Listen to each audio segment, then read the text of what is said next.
Daily life tips 133 में हम आपको खुश आमदीद कहते हैं।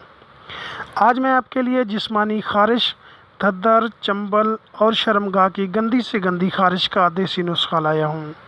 जैसा कि आपको मालूम है कि इस चैनल में हम आपके लिए देसी, घरेलू, कम कीमत और आजमूदा नुस्खे लाते हैं। नुस्खों से मुतालिक मालूमात बहुत मेहनत, आर्करेजी और तजर्बात से गुजारने के बाद आपकी खिदमत में पेश की जाती है।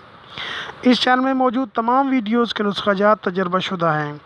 अगर आप इस चैनल पर नए हैं तो सब्सक्राइब करके घंटी के बटन को दबाना मत भूलिए, ताकि मेरी हर नई आने वाली वीडियोस की इत्तला आपको सबसे पहले मिलती रहे। तो आइए चलते हैं आज के टोटके की तरफ।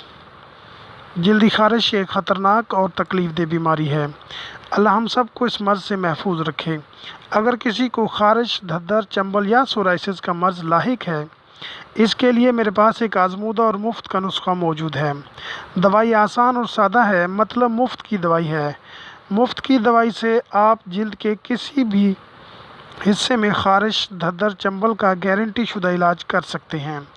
खारिश, धद्दर, चंबल खां खुश्क हो या पीप वाली, हाथ, पाँव, कमर, गर्दन, बाजू, सीने, रान पर हो या शर्मगाह के किसी हिस्से पर, आप इस नुस्खे को बिला झिझक आजमाएं। करना आपको ये होगा कि एक अदद ताज़ा कोड़तुमा लें। ये कोड़तुमा आपको देहाती इलाके चोलिस्तान रेत के टिब्बे पर बेल पर लगे हुए मिल जाएंगे। बिल्कुल मुफ्त होते हैं, यानी सब्ज़ और कच्चा कोड़तुमा, जिसे हंजल भी कहते हैं, आपने ले लेना है। इसको दरमियान से काट कर दो हिस्सों में तकसीम कर लें। अब कटे हुए एक हिस्से को खारिश, धद्दर या चंबल पर रख कर रगड़ें। इतना रगड़ें कि खारिश, धद्दर या चंबल के खरिंड उतर जाएं। जल्द सुर्ख हो जाएगी, डरने की ज़रूरत नहीं। इतना ना रगड़ें कि खून निकल आए। एक कोड़तुमा के हिस्से को सिर्फ जिस्म के एक हिस्से पर रगड़ें, बाद में फेंक दें।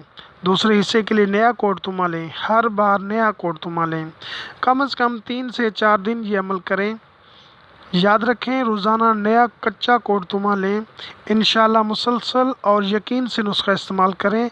धद्दर, चंबल, खारिश ऐसे गायब हो जाएगी जैसे वो थी ही नहीं, निशान भी नहीं पड़ता। अगर आपको मेरे नुस्खे से आराम आ जाए तो मेरे लिए दुआ ज़रूर कर दीजिए। आखिर में एक अहम बात, अगर आपको ये वीडियो पसंद आए तो सब्सक्राइब करके आगे शेयर कर दीजिए। ये एक सदका जारिया है।